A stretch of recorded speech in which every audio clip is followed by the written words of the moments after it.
तेने ब्रह्महृदयादिकवये मुह्यन्ति यत् सूर्यः तेजो वारिमृदां यथा विनिमयो यत्र त्रिसर्गो अमृषां धाम्ना सदा निरस्तकुहकं सत्यं परमं धीमहि धर्मः प्रोजितकैतवत्र परमो निर्मत्सराणां सदां वेद्यं मातृवस्तु शिवदं तापत्रयोन्मूलनम् श्रीमद्भागवत महामुनि कृते किं वा परमेश्वरः सद्यो हृदयवृत्ति कृतिभिः शुश्रूभिः तत्क्षणात् निगमकल्पतरोर्गलितं फलं सुखमुखात् द्रवितसंयुतं पिबत भागवतं रसमालयं मुहुरः रसिका भुवि भावुकाः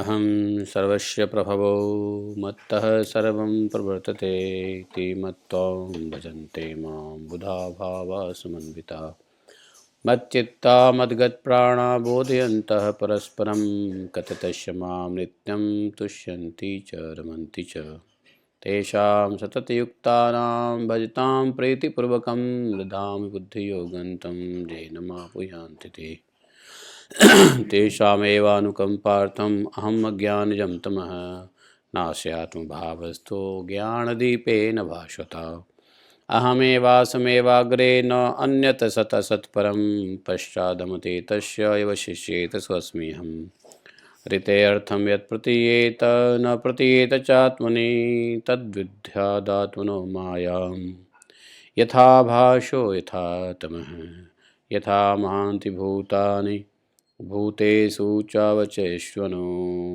प्रविष्टान्यप्रविष्टानि तथा तेषु न तेष्वहम् एतावदेव जिज्ञासं तत्त्वजिज्ञासुनात्मना अन्यव्यतिरेकाभ्यां यत्स्यात् सर्वत्र सर्वदा हरे कृष्णा कृष्ण कृष्ण हरे हरे हरे राम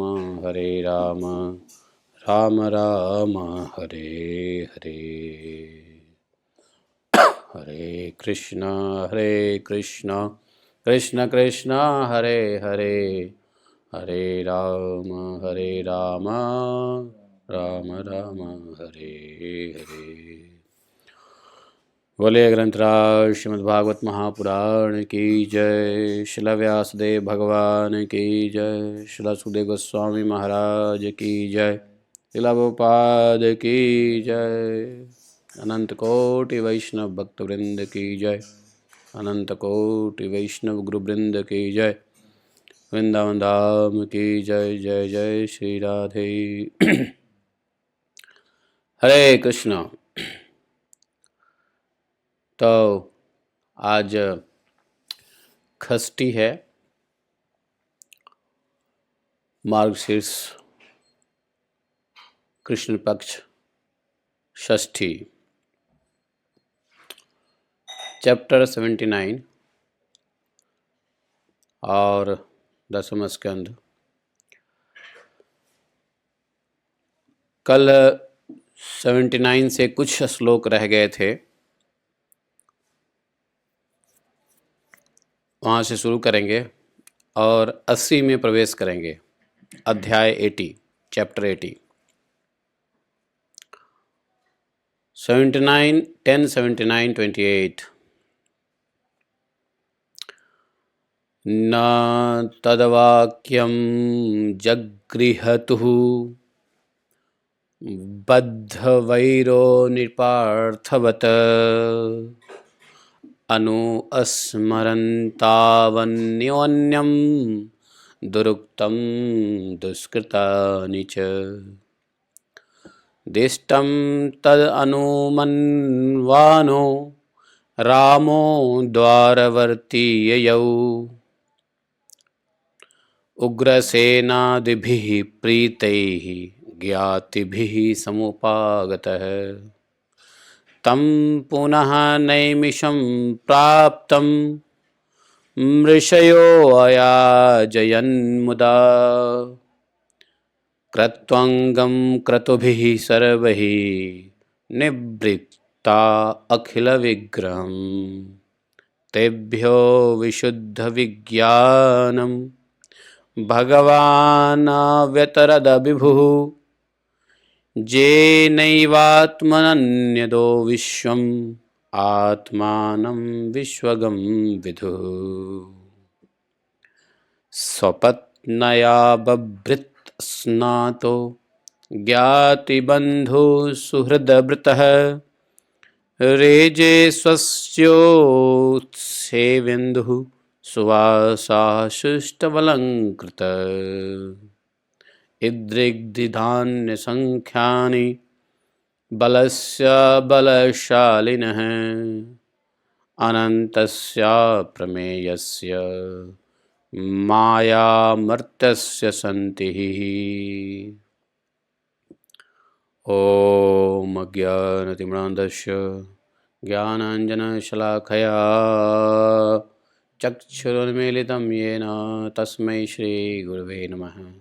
श्रीचैतन्यमनोभीष्टं स्थापितं येन भूतले स्वयं रूपः कदा मह्यं ददाति स्वपदान्तिकं। वन्देऽहं श्रीगुरो श्रीपदकमलं शीघ्रो न वैष्णवांश श्रीरूपं सागरजातं सहगण रघुनाथान्वितं तं सजीवं साद्वैतं सावधूतं परिजनसहितं श्रीकृष्णचैतन्यदेवं श्रीराधाकृष्णपादान् सहगण ललिता श्रीविशाखान्वितांश्च। हे कृष्ण करुणा सिंधो दीनबंधो जगत्पते गोपेश गोपिका कांतं राधा कांतं नमोस्तुते। तप्त कांचन गौरांगी राधे वृंदावनेश्वरी वृषभानुसुते देवी प्रणमामि हरिप्रिये। इन एडवांस वाञ्छा कल्पतरुभ्यश्च कृपा सिन्धुभैव च पतितानां पावनेभ्यो वैष्णवेभ्यो नमो नमः। जय श्री कृष्ण चैतन्य प्रभु नित्यानंद श्री अद्वैत गदाधर शिवासादि गौर भक्तवृंद। हरे कृष्ण। तो कल हम लोगों ने देखा कि किस प्रकार भगवान ने पृथ्वी का भार को कम करने के लिए बहुतों को स्वयं मारे, बहुतों को मरवाया। बलराम जी के हाथ हो, मुचकुंद के हाथ हो, अन्य प्रकार से भगवान ने बहुतों को मरवाया, बहुतों को मारा जिसको कोई नहीं मार सकता था। ऐसे ऐसे पृथ्वी के भार दैत्य असुर राजा नरपतियों को भगवान ने स्वयं भी मारा, और जिसको स्वयं नहीं मार सकते थे बलराम जी से मरवाया और मुचकुंद जी से मरवाया मैदा उसको कालियावन को। इस प्रकार से भगवान ने पृथ्वी से, हालांकि पृथ्वी माता ने ही भगवान से प्रार्थना किया था कि भाई पृथ्वी की भार बहुत हो गया है, अब सहन नहीं हो रहा है। पृथ्वी गई थी ब्रह्मा जी के पास, ब्रह्मा जी सब गए, शंकर आदि मिल करके गए भगवान नारायण के पास, है ना, तब जाकर के ये अरेंजमेंट हुआ। तो जिस पर्पस के लिए पृथ्वी ने प्रार्थना किया था उसको फुलफिल करने के लिए भगवान ने अवतरण लिया, और धीरे धीरे करके अब महाभारत की लड़ाई समाप्त हो चुकी है। अंतिम जो युद्ध है, और समाप्त महाभारत की लड़ाई तब तक नहीं हो सकती है जब तक दुर्योधन जो दुष्ट के रोल कर रहा है, दुष्ट का एक लीला कर रहा है, तो दुर्योधन जब तक अंत में नहीं मारा जाता है तब तक जीत नहीं हो सकती है। तो दुर्योधन सारे प्रयत्नों के बावजूद जब अंतिम प्रयत्न हुआ दुर्योधन को मारने का, तो पहुंच गए बलराम जी। भगवान कृष्ण के बहुत चैलेंज था how to control Balram ji, क्योंकि बलराम जी युद्ध पहले से भी नहीं चाहते थे, इसलिए वो तीर्थ भारत भ्रमण के लिए चले गए। और यहाँ पर बलराम जी एक तरफ बुआ कुंती के पुत्र हैं, तो दूसरे तरफ बलराम जी के प्रिय शिष्य भी हैं, प्रिय शिष्य भी है, और साथ साथ लक्ष्मणा के पिता भी हैं। दुर्योधन लक्ष्मणा के पिता हैं, जो सांब की पत्नी है दुर्योधन लक्ष्मणा, और दुर्योधन ससुर है। अर्थात कृष्ण और दुर्योधन एक तरीके से समधि है, समधि समझते ना, समधि, तो समधि है एक दूसरे के। तो अब जब बलराम जी यहाँ पहुँच गए, पहुँचते ही कहा, ए भीम, ए दुर्योधन, तुम दोनों में जय पराजय होते हुए दिखती नहीं है। मतलब इट डजेंट लुक लाइक कि एनीबडी इज विनिंग और एनीबडी इज लूजिंग। हैं, जय और विजय, जय और पराजय तुम दोनों में से किसी की नहीं हुई दिखती है। यहाँ पे एक बात समझना है, भीम के पास 10,000 हाथी का बल है, दुर्योधन के पास हाथी का बल नहीं है, लेकिन वो सर्वश्रेष्ठ गदाधारी है। गदा क्या बोलते हैं, गदा योद्धा है। गदा युद्ध में बलराम जी का वो शिष्य है।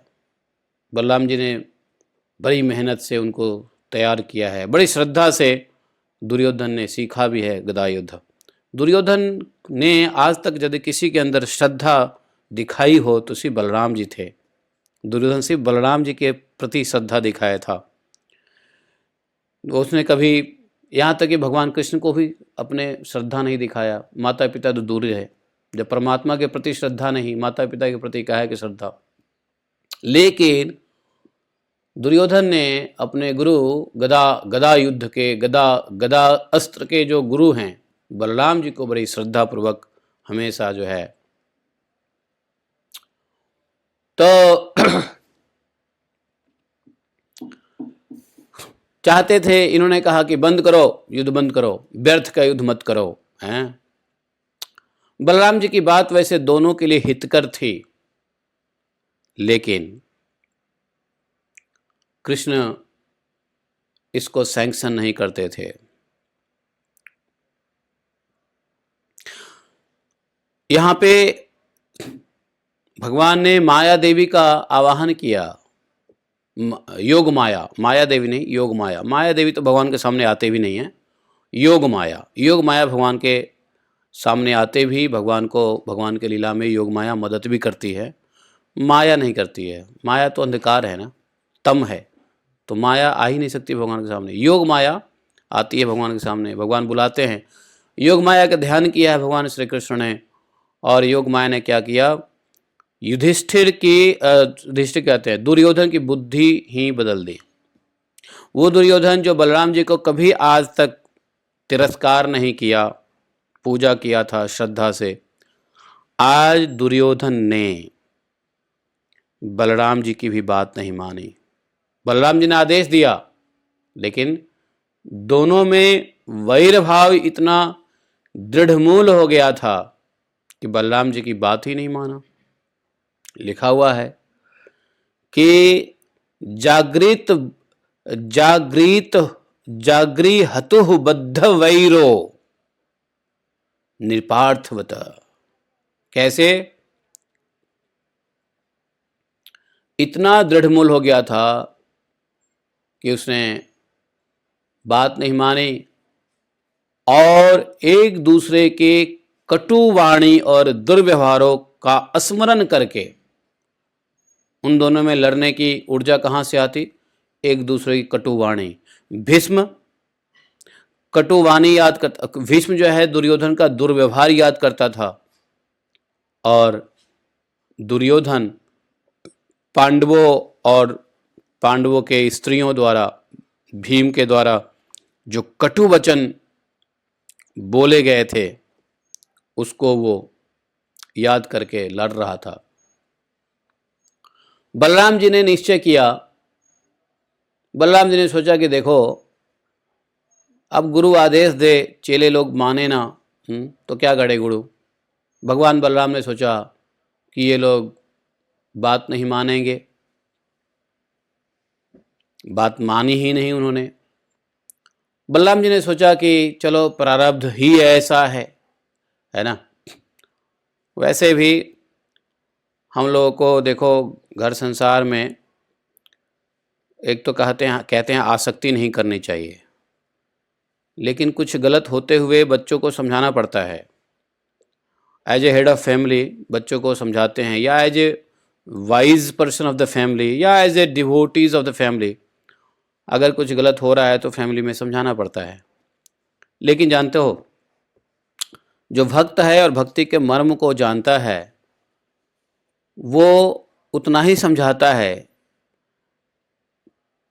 कि वो समझ जाए या नहीं समझे, तो बहुत ज़्यादा हेड हिटिंग नहीं करता है। जो भक्त नहीं होता है परिवार में, वो अपने बच्चे को समझाएगा या किसी को समझाएगा, अगर नहीं माने तो उससे ईर्ष्या करेगा, झगड़ा करेगा, ऐसा होता है। नहीं मान रहा है तो और ज़्यादा समझाएगा, कुछ एक्शन भी लेते हैं। तो ये अभक्त का काम है। जो भक्त होते हैं उनको सब भगवान के कर्मों के प्रारब्ध, भगवान के लॉ ऑफ नेचर, भगवान की इच्छा, काल, भगवान का जो चाल है, ये सब भक्त समझते हैं। तो भक्त क्या करते हैं कि जो गलत कर रहा है उसको एक दो बार सलाह दे देंगे, हैं, विनम्र भाव से भगवान की आदेश को कोट करते हुए। लेकिन यदि भक्त ये देखता है कि यदि उसके कहने के बावजूद भी अगला नहीं मान रहा है, अपना बेटा ही नहीं मान रहा है, अपना बाप ही नहीं मान रहा है मान लो, तो उसको होनी समझ के छोड़ देता है भक्त। ज़्यादा ब्रेन हिटिंग नहीं करता है, अपने भजन को खराब नहीं करता है ना। अब कोई बात नहीं मान रहा है संसारी व्यक्ति, और हम उसको मनाने के चक्कर में बार बार उसको, तो उसमें क्या होगा, फिर शत्रुता मोल लेते हैं, लड़ाई झगड़ा होता है, झड़प होता है, मनमुटाव होता है, फिर भजन जो है खराब हो जाता है, चिंतन खराब हो जाता है, और उसको आसक्ति भी कहते हैं। बलराम जी को आसक्ति तो थी नहीं, लेकिन हाँ दोनों शिष्य थे। तो बलराम जी की बात नहीं मानी। बलराम जी ने इसको कहा कि बलराम जी ने सोचा चलो प्रारब्ध ही ऐसा है ना, अवश्यम भावी है, समय का खेल है। और बलराम जी ने इस विषय में विशेष आग्रह नहीं करके वो द्वारका लौट आए। 19वें श्लोक में देखो, 29 श्लोक में कि दिष्टम तद अनुमन्वानो रामो द्वारवर्ती यौ। रामो मतलब यहाँ बलराम को राम कहते हैं। भागवतम में बलराम जी को हर जगह राम के द्वारा ही बुलाया जाता है, राम, ठीक है। तो दिष्टम तद अनुमन्वानो, वैसा ही होना है इसे सोच करके बलराम जी द्वारवर्ती अर्थात द्वारका आ गए। उन्होंने नहीं, ये जो है, और फिर वहां से बलराम जी द्वारका तो आ गए, और द्वारका में उग्रसेन आदि गुरुजनों लिखा हुआ ना, उग्रसेन आदि भी प्रीत ही ज्ञात भी समुपागतः। तो जो उग्रसेन और आदि भी उग्रसेन आदि तो कौन, उग्रसेन और जितने भी उनके बड़े बुजुर्ग थे, सब ने और अन्य संबंधियों ने बड़े प्रेम से क्या किया, समुपागतः, उपागत कोई आता है ना तो उसको थोड़ा आगे चल के रिसीव करना। असमुपागत मतलब अच्छे से प्रेम से स्वागत करना।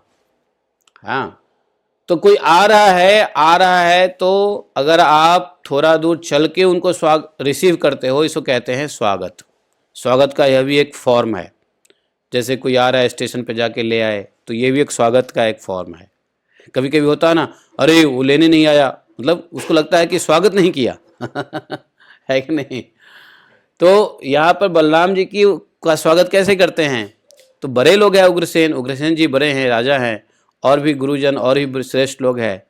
तो जब उनको पता चला प्रीत ही ज्ञाति भी, जब ज्ञात मतलब पता चला उनके प्रिय बलराम आए हैं, समुपागत, थोड़ा आगे जाकर के उनका स्वागत किया है। इसके बाद बलराम जी ने क्या किया, तम पुनः नैमिषम प्राप्तम ऋषम जाय जन्मुदा। बलराम जी उन ऋषियों को विशुद्ध तत्व का ज्ञान को उपदेश किया है। कहां पर जाकर के ऋषियों को उपदेश किया है, फिर से गए हैं बलराम जी नैमिषारण्य क्षेत्र में, और वहां ऋषियों ने विरोध भाव से, युद्ध आदि से निवृत्त बलराम जी के द्वारा बड़े प्रेम से सब प्रकार के यज्ञ कराए हैं। परीक्षित जी, सच पूछिए तो वे जितने भी यज्ञ हैं वे बलराम जी के अंग ही हैं। इसके लिए उनका यह यज्ञ का अनुष्ठान क्या है, लोक संग्रह के लिए भी था। 30 श्लोक में है कि कृतंगम कृत भी सर्वे निवृत्ता अखिल विग्रहम, लोक संग्रह के लिए ऐसा। तो बोले भगवान जो सर्वसमर्थवान है, उन्होंने ऋषियों को विशुद्ध तत्व ज्ञान का उपदेश किया है। इससे वे लोग इस संपूर्ण विश्व को अपने आप में और अपने आप को सारे विश्व में अनुभव करने लगे हैं। जो जिन लोगों ने वहाँ पर बलराम जी से तत्व का ज्ञान लिया है, उन्होंने तत्व ज्ञान होने का क्या लाभ है, कैसे समझेंगे कि हमको तत्व ज्ञान हो गया, या कब समझेंगे कि हमको तत्व ज्ञान हो गया? क्या कोई सिम्टम्स है? इसको समझो।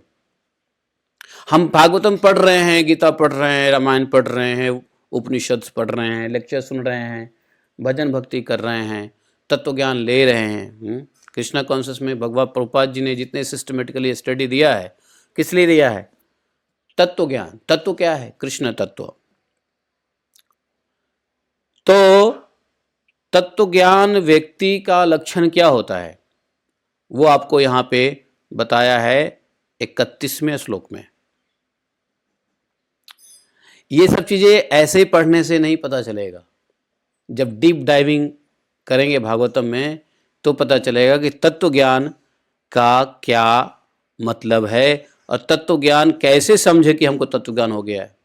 20 साल से इस्कॉन में हरे कृष्णा जप रहे हैं, 15 साल से जप रहे हैं, या 5 साल से जप रहे हैं, या जिंदगी बिता दिया लोगों ने, बट हाउ टू आइडेंटिफाई कि हमको तत्व ज्ञान हो गया है? तो यहां पे बताते हैं कि विश्व आत्मनम विश्वगम विदुहु जे नैवात्म अन्य दो। ये लास्ट जो तीन जो श्लोका है, 3 जो वर्ड है, वो सिम्टम है तत्व ज्ञान का। विश्व आत्मनम विश्वगम विदुहु, अर्थात तत्व ज्ञान होने का, जो तत्व ज्ञान को यहां पर 31वें श्लोक में कौन से शब्द बोला है? तत्व ज्ञान को एक शब्द है विशुद्ध विज्ञानम, इसको तत्व ज्ञान बताया है। विशुद्ध विज्ञान ही तो तत्व ज्ञान है। तो विशुद्ध विज्ञानम तत्व ज्ञान है। भगवान बेतरद विभु, यहां भगवान किसके लिए प्रयोग हुआ है? बलराम जी के लिए। और वहां के ऋषियों ने जे नैव आत्मन्य दो विश्वात्मान विशदो, उन्होंने जो तत्व ज्ञान का उपदेश किया है भगवान बलराम जी ने, किसको? नैमिषारण्य के ऋषियों को। तत्व ज्ञान बलराम जी से तत्व ज्ञान लेने के बाद ऋषियों ने अपने में संसार को देखा है, संसार में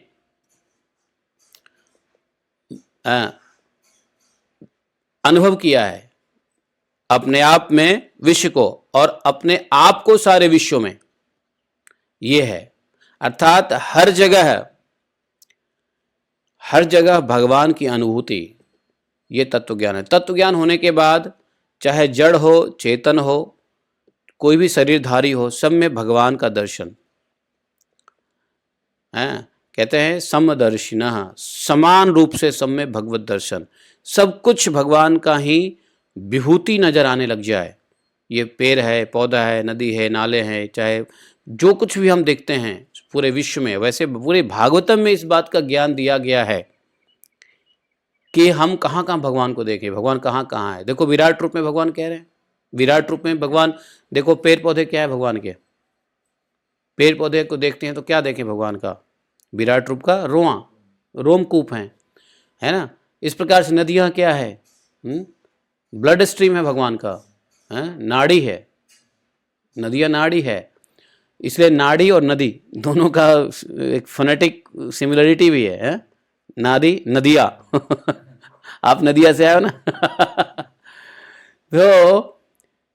तो ये जो सारा ज्ञान है, ये तत्व ज्ञान, उसमें अपने आप को विश्व में, विश्व को अपने आप में।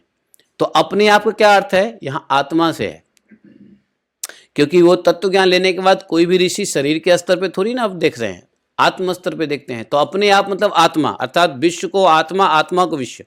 तो हर जगह भगवत दर्शन, और भगवान ने गीता में कह भी दिया है, हैं?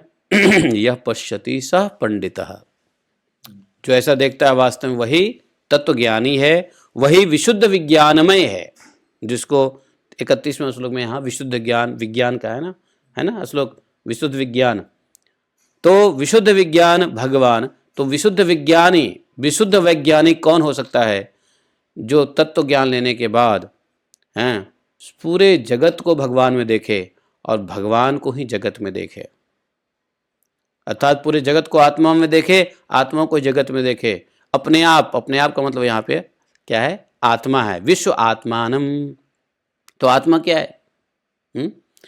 तो विश्वगम विदु, विदु मतलब ज्ञान, ऐसा ज्ञान यदि हो जाता है तो वो तत्व ज्ञान है। तो बलराम जी ने ऐसा उपदेश दिया नैमिषारण्य के ऋषियों को, जानते हो बलराम जी ने उपदेश तो दिया है, लेकिन बलराम जी ने क्या उपदेश दिया है उन ऋषियों को, इसका जिक्र सुखदेव गोस्वामी नहीं करते हैं। भागवतम में इसका जिक्र नहीं आता है कि नहीं? नहीं तो ऐसा जिक्र, अच्छा इसका जिक्र इसलिए भी नहीं आता है क्योंकि जो तत्व ज्ञान उन्होंने दिया वो तत्व ज्ञान पहले भगवान ने हमको उद्धव के माध्यम से दिया ही है। भगवान ने उद्धव के माध्यम से दिया, उद्धव गीता में।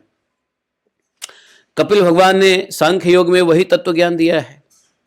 इसलिए बलराम का दिया हुआ तत्व ज्ञान यहाँ पे सुखदेव गोस्वामी मेंशन नहीं करते हैं, करने की जरूरत भी नहीं है, समय भी नहीं है।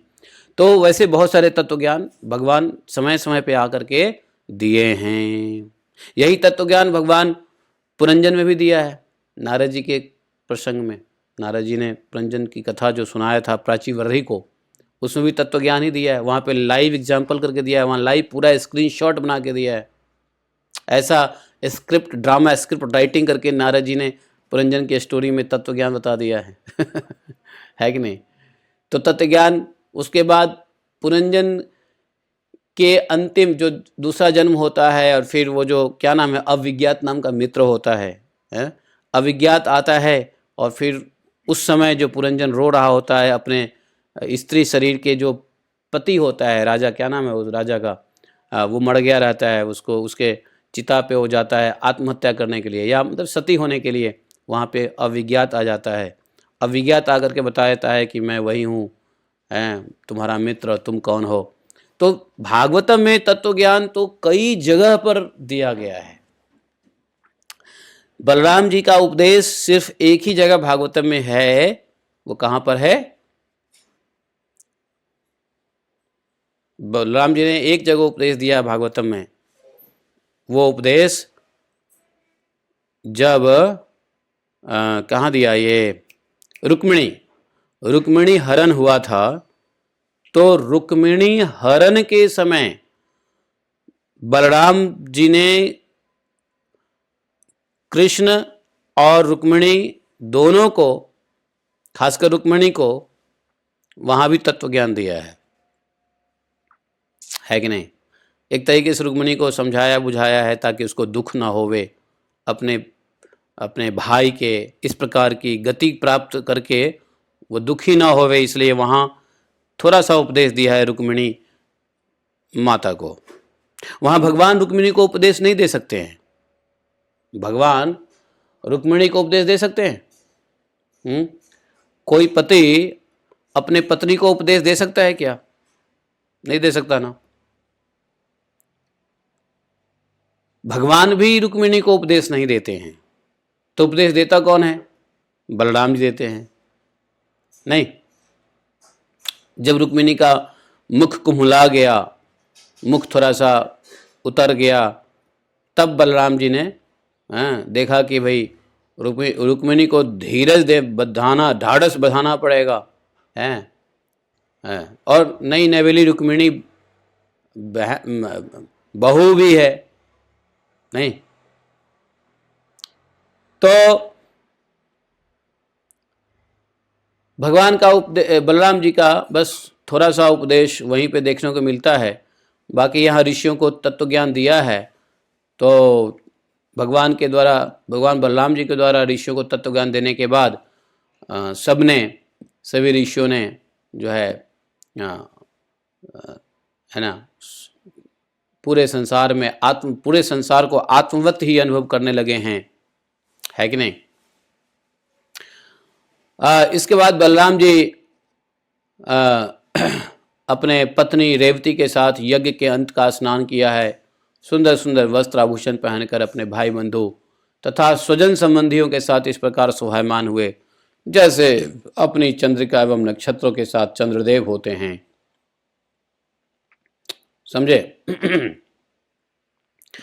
79 श्लोक का अंतिम श्लोक में इस प्रसंग का फल बताते हैं सुखदेव गोस्वामी। कहते हैं 34 श्लोक में कहते हैं कि ये जो अनुस्मरेत रामस्य कर्मण्य अद्भुत कर्मणा। भगवान सुखदेव गोस्वामी कहते हैं कि यो अनुस्मरेत रामस्य मतलब बलराम जी के अद्भुत कर्म हैं। भगवान बलराम जी कहते हैं पुरुष अनंत हैं, अनंत पुरुष हैं, सर्वव्यापक अद्भुत कर्मा। बलराम जी के चरित्र को सायं प्रातः अनंतस्य विष्णु स दयितो भवेत। बोले कि जो भगवान बलराम जी के चरित्र का सुबह शाम स्मरण करता है वह भगवान का अत्यंत प्रिय हो जाता है। तो बलराम जी के भी चरित्र कुछ ऐसे ही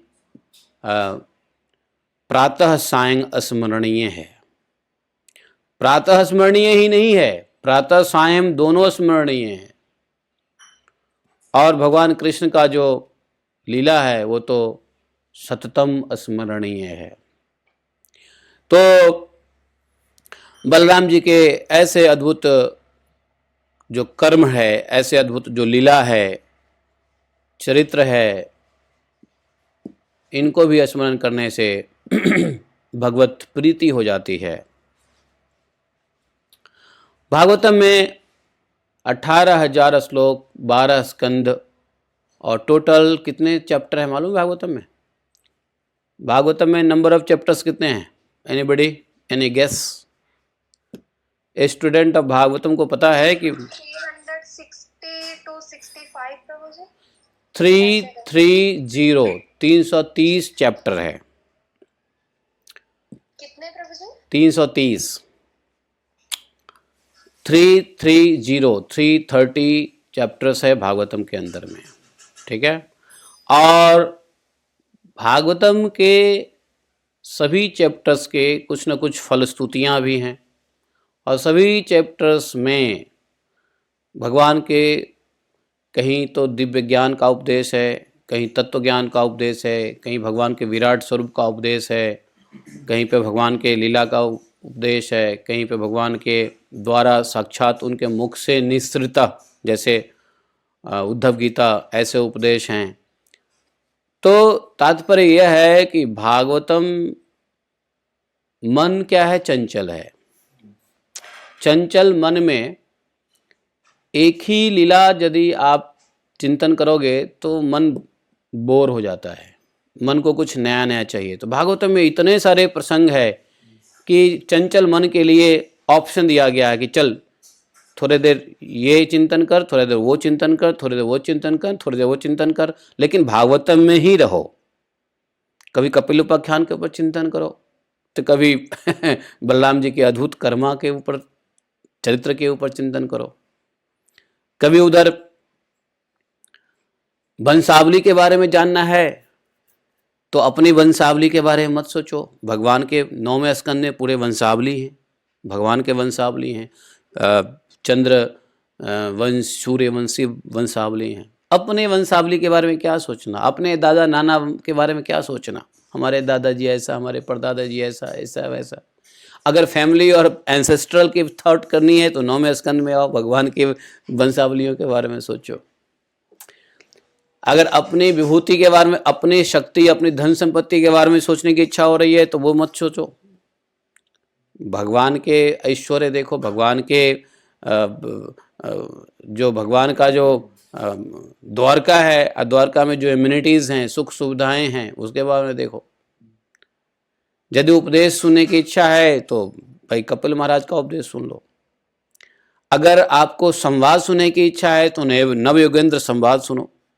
अगर आपको ड्रामा के बारे में जानना है कि ड्रामा से तत्व ज्ञान, अर्थात ड्रामा से तत्व ज्ञान मतलब आप समझते हो, मतलब एक स्टोरीज के फॉर्म में अगर तत्व ज्ञान लेना हो तो पुरंजन उपाख्यान के ऊपर चिंतन करो जो नारद जी ने बताया है। तो भागवतम में 330 चैप्टर्स डिवाइडेड इनटू 12 कैंटो, इतने सारे प्रसंग है कि कहीं न कहीं मन भागवतम में ही रहना चाहिए। हम बात करें तो भागवतम का एग्जाम्पल दे दें, इवन कैजुअल टॉक में भी भागवतम का एग्जाम्पल दिया जा सकता है। इतने सारे भागवतम में एग्जाम्पल्स बड़े पड़े हैं, उद्धरण बड़े पड़े हैं, जिसको कहते हैं उद्धरण। आप दोस्त के बीच में बात करें तो ही भागवतम से उद्धरण दे सकते हो, पत्नी के बीच में बात करो तो ही भागवतम से उद्धरण दे सकते हो, किसी को डांटो तो भागवतम का उद्धरण दे सकते हो, किसी को श्राप दो तो भागवतम का उद्धरण दे सकते हो। भागवतम में भी श्राप, बड़े बड़े श्राप दिए हैं, नहीं मिले हैं श्राप? पार्वती जी ने श्राप दिया है चित्रकेतु को, नहीं। भागवतम में हंसना है तो भागवतम में खूब हंसी है, रोना है तो भी भागवतम में है। हर मूड का रेफरेंस भागवतम में है, हर समस्या का सॉल्यूशन भागवतम से रेफरेंस मिलता है। वाद विवाद करना है तो भी भागवतम में बहुत सारे वाद विवाद हैं। बस यह है कि भागवतम के कंटेंट हमारे हृदय में हमेशा बने रहना चाहिए, और वो तभी होगा जब कई बार अनुस्मरण, अनुचिंत, अनुश्रवण करेंगे। अनुश्रवण मतलब अगेन एंड अगेन लिसनिंग। बार बार जब भागवतम सुनते हैं तो उसके प्रसंग हमारे मन में आते हैं और उसके ऊपर हृदय से चिंतन होता है। स्मरण ही याद नहीं रहेगा तो हृदय से चिंतन कैसे करोगे? तो जरूरी है कि थोड़ा स्मरण भागवतम को, और ये कब होगा? जब भागवतम के बार बार अनुश्रवण करेंगे। अनुस्मरण से अनुचिंतनम होगा, अनुचिंतन से तब होगा कि भागवतम को जीना। और जब भागवतम अनुचिंतनम हो गया तो भगवान का नाम जब तो अपने आप होता रहेगा, है कि नहीं? इसलिए कल मुझे वो स्टेटमेंट प्रेमानंद बाबा का अच्छा लगा था। वैसे ये सिर्फ प्रेमानंद बाबा का ही स्टेटमेंट नहीं है, शुरू से ही ये स्टेटमेंट चलते आ रहे हैं, साधु लोग कहते आ रहे हैं। अभी इस समय भी जो भागवतम हम लोग कंप्लीट करेंगे उसमें भागवतम का महात्म्य पढ़ेंगे। तो भागवतम तो मैं पहले भी कहते आया हूँ कि देखो, भगवत प्राप्ति के जितने भी साधन हैं, कलयुग में एक साधन, सबसे बड़ा साधन है हरिनाम जप। तो भगवान का नाम जप जो शुरू में होता है वो नाम आभास ही होता है, नाम अपराध ही होता है।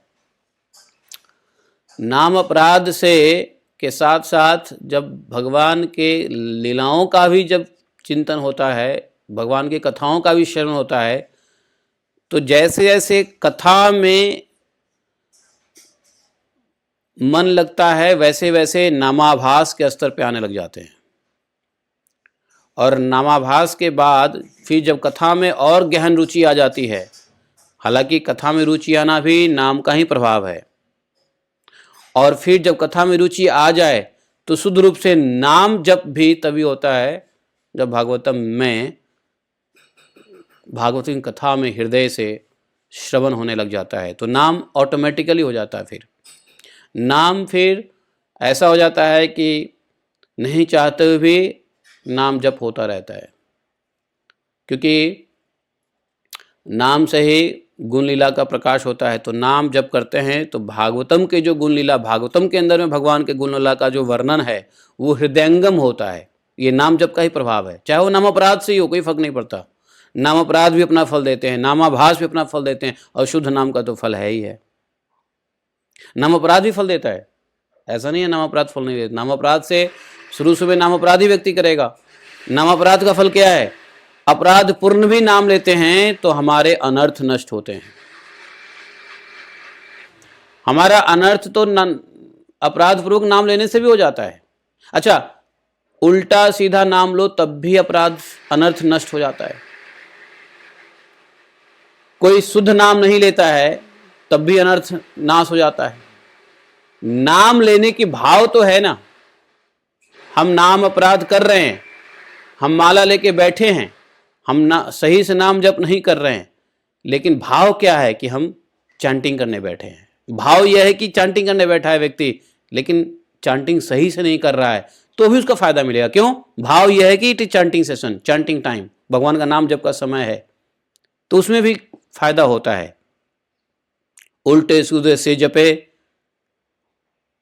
तासे होए, ऐसा एक कहते हैं तुलसीदास जी कि भगवान के नाम के बारे में कहते हैं कि उल्टा सीधा भी जपने से उसका फायदा है। जैसे वाल्मीकि को, क्या थे वो, क्या नाम था वाल्मीकि जी का? पहला नाम क्या था? अंगुलीमाल तो डाकू थे। हाँ, रत्नाकर, रत्नाकर डाकू थे। वो उंगली काट लेते थे इसलिए अंगुलीमाल डाकू कहलाए, लेकिन अंगुलीमाल डाकू उसका नाम नहीं था, नाम था रत्नाकर। रत्नाकर जी ने देखा, शुद्ध नाम जपे थे क्या? मरा मरा मरा मरा मरा मरा मरा मरा मरा मरा मरा जप करके ही राम की है उसके उनके अनर्थ नाश हुए हैं। ऐसे हजारों एग्जाम्पल है जो भगवान का नाम। अब जैसे कुछ लोग हैं, हरे कृष्ण कृष्ण हरे हरे राम हरे राम राम हरे हरे कृष्ण कृष्ण हरे राम राम राम हरे हरे, बहुत सारे तो शुद्ध नाम जप नहीं हो रहा है, फिर भी फल बहुत है। इसलिए भगवान बिना नाम जप के भगवान के कथा में प्रीति नहीं हो सकती है। जब भगवान की कथा में प्रीति होती है तो शुद्ध नाम फिर जप अपने आप हो जाता है, भाव मन मुग्ध हो जाता है। तो इसलिए यदि भगवान के प्रेम प्राप्त करने के लिए अन्य सभी साधनों में कैसे भी मान लो, यदि भागवतम श्रवण में जिसकी रुचि लग गई, जिसके हृदय में यह आ गया कि मुझे भागवतम के बिना तो जीना ही नहीं है आज, या भागवतम नहीं सुने तो लगता है कि आज लंच डिनर भी नहीं किया और जो किया पिछला वो भी सब जीरो हो गया, ऐसा फीलिंग हो, तो भागवतम श्रवण मात्र ही भगवत प्रीति प्रदान कर देता है। और खासकर गृहस्थ जीवन में भागवतम का तो बड़ा इंपॉर्टेंस है कि गृहस्थ ही अगर कुछ ना करे, भागवतम ही श्रवण करे, तो एकमात्र भागवतम के नियम पूर्वक श्रवण, और श्रवण में थोड़ी आसक्ति करोगे तो चिंतन होने लग जाता है। आज कहा पूछा कि चिंतन कैसे करें, भागवतम के ऊपर चिंतन कैसे करें? जानते हो चिंतन कब होता है? चिंतन के लिए आसक्ति चाहिए। जैसे अगर हमने किसी स्त्री को देख लिया तो उस स्त्री की चिंतन कब होती है? जब हम आसक्ति पूर्वक देखते हैं। क्यों? हमने कोई गाड़ी देख ली, अब उस गाड़ी के बारे में हम ड्रीम कब करेंगे? जब हम उसको आसक्तिवश देखेंगे। No, oh this is beautiful car, I must have it. वो स्टार्ट विजुअलाइजिंग, ड्रीमिंग, सोचने लग जाता है, उसके बारे में सर्च करता है, रिसर्च करता है, what is a feature, what is this, what is that. नहीं तो चिंतन के बारे में किसने पूछा कि चिंतन कैसे करें? तो चिंतन के लिए आसक्ति चाहिए, विदाउट अटैचिंग योर्स। क्योंकि हमारा जहां आसक्ति है उसका चिंतन हो ही रहा है। अगर हमारा आसक्ति पैसे में है तो नौकरी का चिंतन होगा, बिजनेस का चिंतन होता है। अगर आसक्ति पैसे में है तो, है कि नहीं? आसक्ति यदि परिवार में है, बच्चे में है, तो बच्चे की चिंतन होगा। आप जो चिंतन करते हो समझो उसमें आसक्ति है। एज सिंपल एज समझ लो। पूरे दिन भर हम क्या चिंतन करते हैं, यह इस बात का प्रमाण है कि हमारी आसक्ति किधर है। भागवतम की चिंतन पूरे दिन तभी बनी रहेगी जब भागवतम से आसक्ति होगी। ओ आज मैंने क्या प्रसंग सुना, बलराम जी के बारे में सुना, अगला प्रसंग क्या है, पहले प्रसंग क्या सुना था।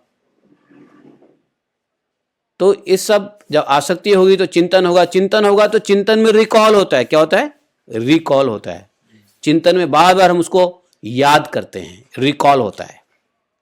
एक बच्चा जब स्टडी करता है, 10th-12th का एग्ज़ाम देता है या कंपटीशन एग्ज़ाम देता है, स्टडी करता है, तो याद कैसे कर पाता है? क्योंकि उसको आसक्ति उसके पढ़ाई से है। और आसक्ति होने से, आसक्ति क्या है उसकी? अच्छे मार्क्स लाना है।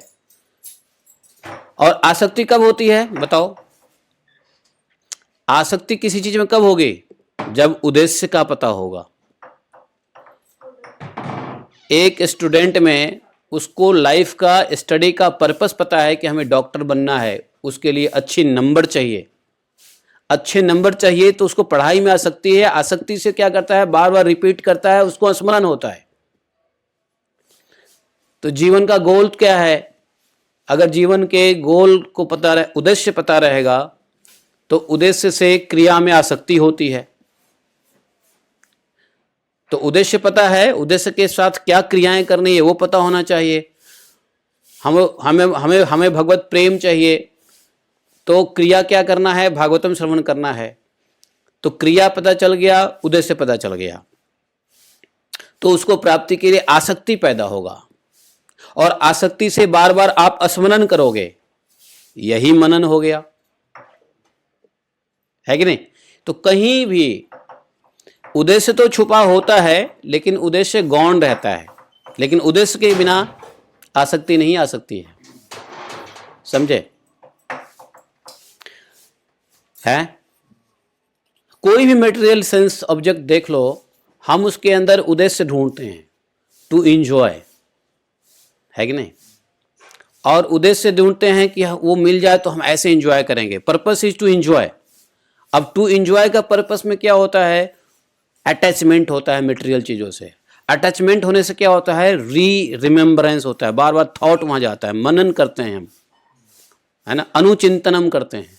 अनुचिंतनम जितना करते हैं उतनी उस चीज़ों की याद आती है, और जितनी याद आती है उसको प्राप्त करने की तितिक्षा, इच्छा, डिजायर बढ़ता जाता है। और यही डिजायर यदि मटेरियल में लग जाए तो बंधन का कारण, और यही डिजायर यदि भगवान में लग जाए तो मोक्ष का कारण। आज सुबह में एक माता जी ने यही प्रश्न किया था कि चिंतन मनन कैसे करें। समझ में आ गई बात या नहीं समझ में आ रही है? नहीं समझ में आ रही है या समझ में आ रही है? ये बहुत समझो कि मैंने फॉर्मूला आज दे दिया है, सीक्रेट फॉर्मूला। है कि नहीं? इस फॉर्मूला को याद रखो। तो अगर मान लो किसी चीज की मनन नहीं हो रही है, मतलब आसक्ति नहीं है। आसक्ति नहीं हो रही है क्योंकि हमें उसका पर्पस ही नहीं पता है कि नहीं? ये सब एक दूसरे के कड़ी हैं, दीज आर चेन्स है।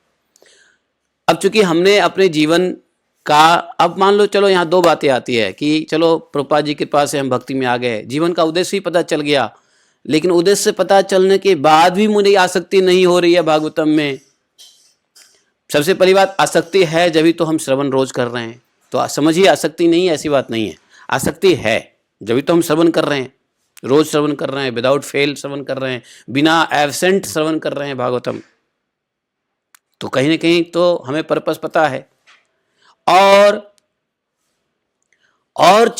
मनन कैसे हो? तो दिन में रिपीट कर लो। जैसे जब कोई चीज, अब पढ़ाई की कोई वस्तु हमको याद जल्दी नहीं होती है, तो हमारे गुरुजी क्या कहते थे? सुबह उठ के याद करो, शाम को भी याद कर लो। रिवीजन कर लो, revision, yes, the word is revision. तो भागवतम को सोने से पहले एक बार रिवीजन मार लो और चिंतन बढ़ जाएगा। होता क्या है, यहां पे एक बात मैं बताना चाहूंगा, बड़ी सीक्रेट और साइकोलॉजिकल बात है। क्योंकि साइकोलॉजी मेरा सब्जेक्ट रहा है, तो साइकोलॉजिकली हम किसी चीज के ऊपर मनन क्यों नहीं कर पाते हैं, चिंतन हमारा बना क्यों नहीं रहता है? उसका कारण क्या है? स्लीप। हमारे हर व्यक्ति की 3 अवस्था होती है, सुषुप्त, जागृत और स्वप्न। जो जागृत अवस्था में जो चिंतन करोगे वो चला जाएगा सुषुप्ति अवस्था में, और जिसका सुषुप्ति अवस्था में चिंतन होगा वो चला जाएगा स्वप्न अवस्था में। आप हिंदी समझ रहे हो? नहीं समझ रहे हो? नहीं, sleep, awaken, sleep, and when there is no sleep no awaken, बीच का स्टेटस। तो यहाँ पे एक साउथ इंडियन प्रभु जी हैं, but 80% expose to north India, but then 20% still exposure है ना। तो ये सब संस्कृत के टर्मिनोलॉजीज हैं। तो सुसुप्त जागृति भगवान कहते हैं। तो सुसुप्त जो है वो तमोगुण है, जागृत सत्वगुण है, और क्या बोला तीसरा, क्या बोला, स्वप्न, स्वप्न रजोगुण है। स्वप्न देखना रजोगुण है, सोना तमोगुण है, जगे रहना सत्वगुण है। लेकिन क्या गुणातीत है, बोले तुरीयावस्था। तुरीयावस्था गुणातीत है, जिसमें आप अलर्ट भी रहते हैं, रिलैक्स भी रहते हैं, शांत भी रहते हैं, अवेकेंड भी रहते हैं और रिलैक्स्ड। हालांकि दो बातें हैं, जो जगेगा वो स्थिर नहीं रहेगा, क्योंकि जगोगे तो शरीर में बीमारी हो जाएगी, जगोगे तो क्या होगा, शरीर काम नहीं करेगा, है ना। जगने के बाद शरीर काम नहीं करता है, क्योंकि you need sleep, you need rest. लेकिन तुरीयावस्था जो है भगवान की अवस्था है, जिसमें थकावट नहीं होती है, जगे रहने पे भी थकावट नहीं होगी, तो तुरीयावस्था है, जिसमें आप न जगे हैं न सोए हैं। यू आर नीदर स्लेप्ट और nor awakened nor dreaming, but you are alert. स्वप्न का उल्टा क्या है मालूम है, सावधान। यस, असावधान रहना ही सपना है। जब हम असावधान रहते हैं तो वी ड्रीम, लेकिन जब हम सावधान रहते हैं हम स्वप्न नहीं देखते। सावधान में हम रियलिटी में रहते हैं, वास्तविकता में रहते हैं। तो भगवान का जो अवस्था, जो तीसरा अवस्था है, जो गुणातीत अवस्था है, beyond all mode of nature, वो है तुरीय अवस्था। और तुरीय अवस्था में स्वप्न नहीं होता, तुरीय अवस्था में सावधानी होती है। सोना नहीं होता है, बल्कि जागृत अवस्था रहता है, और सुसुप्ति नहीं बनी रहती है, स्वप्न नहीं बना रहता है। तो तीनों अवस्था से ऊपर तुरीय अवस्था होती है। तो मैं क्या कह रहा हूं, तो जब हम सोए रहते हैं, जब हम रात को सोते हैं, तो दिन के चिंतन रात के सोने में क्या होता है, दो प्रकार के होता है। रात को जब हम सोते हैं तो फाइटिंग चलती है हमारे ब्रेन में, ये साइकोलॉजी की बात है। फाइटिंग क्या चलता है कि दिन में जो आपने काम किया प्रेजेंट, उसका इंफॉर्मेशन घुसता रहेगा, और जो पास्ट लाइफ के जो हमारे सबकॉन्शियस में बैठे हुए हैं, अनकॉन्शियस में बैठा हुआ है संस्कार, वो संस्कार निकलने की कोशिश करेगा। तो संस्कार निकलता है रात को जब हम सोते हैं तो, और दिन के जो क्रियाएं हैं उसका इंफॉर्मेशन घुसता है। तो ये दोनों ट्रैफिक जाम रहता है। इस बीच में क्या होता है, विस्मृति हो जाती है, अगले दिन उठते हैं फिर चिंतन नहीं होता है। इसलिए नित्यम भागवत सेवया हर रोज उठते ही पहले भगवान का भजन, भगवान का भागवत करते हैं, ताकि पूरा दिन भक्ति में बना रहे, है कि नहीं। और फिर जब सोएं तो सोने में भी हमारे संस्कार हमें न परेशान करे। हमारे आज के, जैसे आज का जीवन जो हमने जिया है भागवत में, वो हमारा स्वप्न या हमारा नींद उसको खत्म ना करे। इसके लिए शाम को रिवीजन करो, रिवाइज करो। तो इसलिए सायंकाल को प्रभुपाद जी ने जरूर कहा है। प्रभुपाद जी का एक एक इंस्ट्रक्शन इतना साइंटिफिक है। मे भी प्रभुपाद जी ने इस प्रकार से एक्सप्लेन नहीं किया होगा, नहीं किया है। Psychology, way of psychology, way of physiology Prabhupada ji ने नहीं एक्सप्लेन किया होगा, वो मैं कर रहा हूं। लेकिन प्रभुपाद जी ने जो किया है वो पूरा अलाइंड है साइकोलॉजिकली, फिजिकली। तो कैसे अलाइंड है, प्रभुपाद जी ने कहा कि सुबह सुबह माला करो और भागवतम सुनो, और संध्या काल में प्रभुपाद जी ने कहा गीत कृष्णा पढ़ो। कृष्णा बुक्स आखिरी में कहा प्रभुपाद जी ने, हाँ हाँ हाँ, गीता एंड कृष्णा, है कि नहीं। तो चैंटिंग भागवतम, गीता और कृष्णा। तो प्रभुपाद जी के इसमें जो है कितना बड़ा पर्पस सिद्ध होता है। अब यदि हम इस चीज़ को भूल जाते हैं तो हमें भागवतम का मनन करने में दिक्कत होता है। तो मनन इस तरीके से, तो समझ गया, ये फैक्टर है कि हमारा उद्देश्य जैसा रहेगा वैसा ही आसक्ति बनेगी, जैसा आसक्ति बनेगा वैसा ही हमारा चिंतन बनेगा। चिंतन बनाने के लिए आसक्ति बनाना पड़ेगा, आसक्ति के लिए पर्पस हमें डिफाइन करना पड़ेगा, है कि नहीं? परपट, लेकिन हमारा मन का पर्पस क्या है? By default material enjoyment. लेकिन भागवत ज्ञान, गुरु ज्ञान से पर्पस बदल गया है।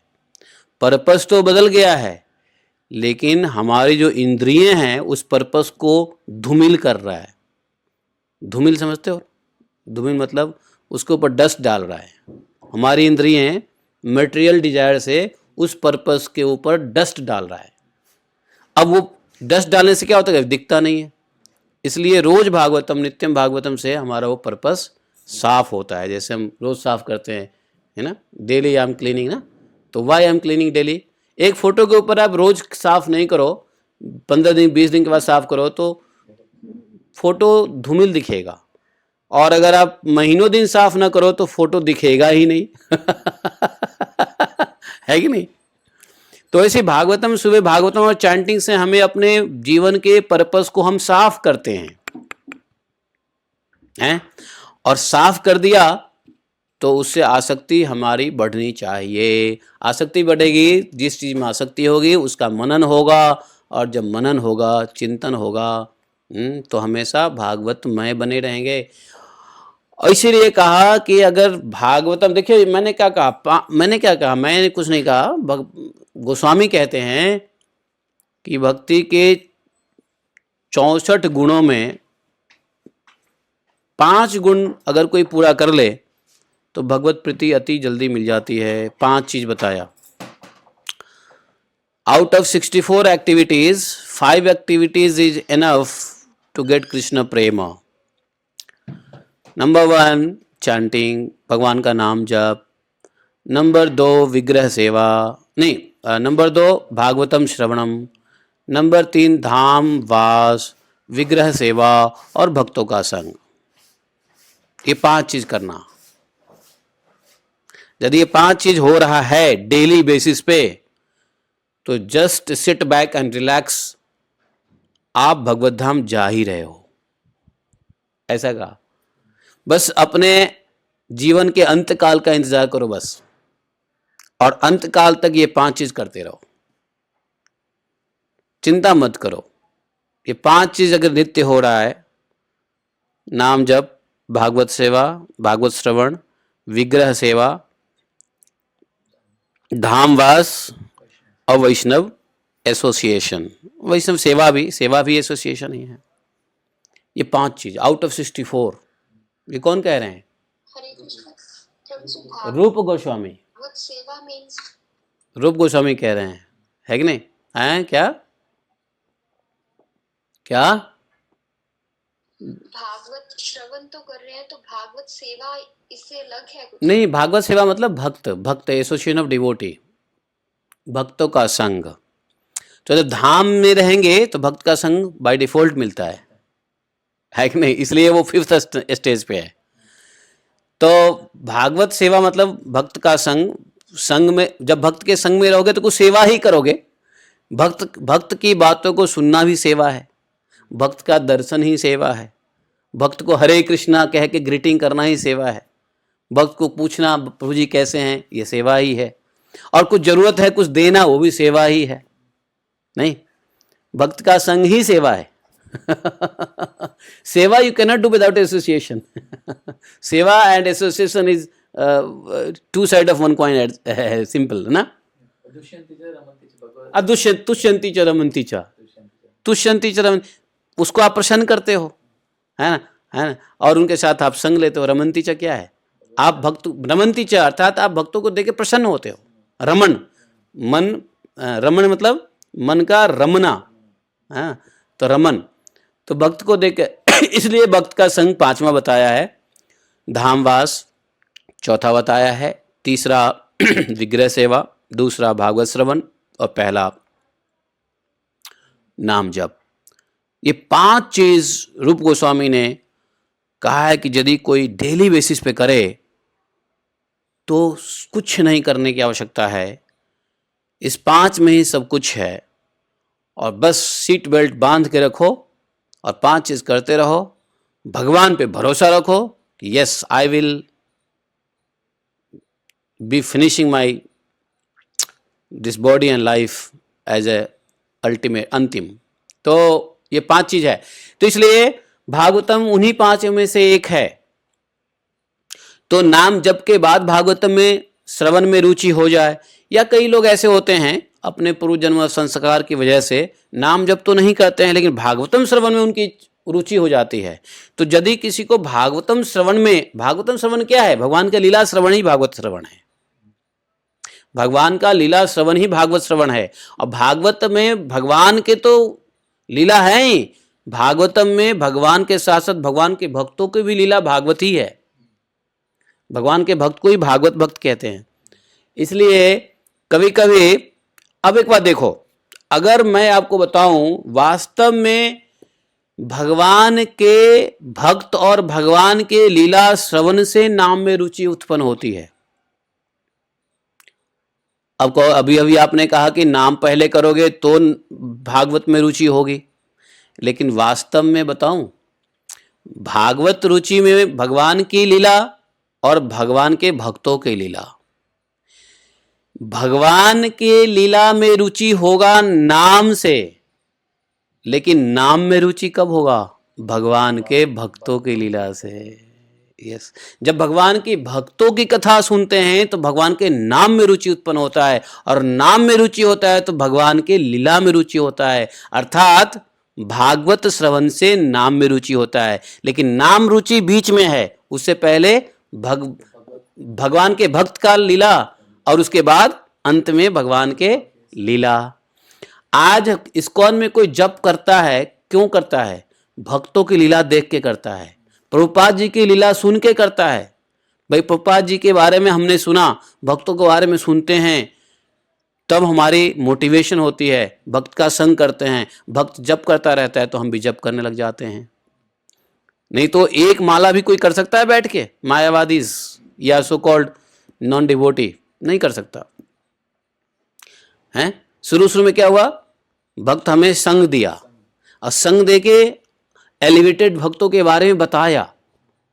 जैसे तमाल गोविंद प्रभु आए तो तमाल गोविंद प्रभु हमें संग देने के बाद तमाल गोविंद प्रभु कहेंगे कि Prabhupada, who was Prabhupada, what he did Prabhupada, की स्ट्रगल लाइफ प्रभुपाद जी का, मिरेकल लाइफ प्रभुपाद जी का, सडन लाइफ प्रभुपाद जी का, डिवोशन लाइफ प्रभुपाद जी का, फैमिली लाइफ प्रभुपाद जी का, contribution to the society's life, इस सब के बारे में बताए। थोड़ी सी श्रद्धा हुई और सुने, तो सुनने के लिए गए और भक्तों के संग सुनने के लिए गए। अच्छा, ये किताब के माध्यम से हो सकता है या वाणी के माध्यम से हो सकता है। This can be either scripted और by vocal, either way, it can be either way. तो यहां पे समझ लीजिए, भागवतम श्रवण से ही माला में रुचि होती है, और माला में रुचि से फिर भागवतम में रुचि हो जाता है, भगवान के लीला में रुचि हो जाता है। तो बताओ, हेंस इट इज प्रूव्ड कि भागवतम श्रवण से ही नाम में रुचि होता है। है? तो जो कल मैंने आपको भेजा प्रेमानंद बाबा जी का पोस्ट, उस पोस्ट में बहुत गहराई है ना। इसलिए अब देखो, भागवतम में आप लोग का प्रेम कितना बढ़िया है। देखो कि विदाउट फेल आप लोग बैठ जाते हैं, सारा काम छोड़ के मोबाइल के सामने बैठ जाते हो, मोबाइल लेके रख देते हो। हैं, हमने भागवतम बंद कर दिया 3 दिन के लिए तो सब चीखने चिल्लाने लग गए। Yes, everyone was crying. अब पता नहीं कौन क्राई कर रहे थे, लेकिन चिल्लाने से जरूर लगे थे। कौन रो रहा था मुझे नहीं मालूम। हाँ, सुमित्रा माता जी रो रही थी एक बार। सुमित्रा माता जी का तो रुलाई हमें सुनाई दिया।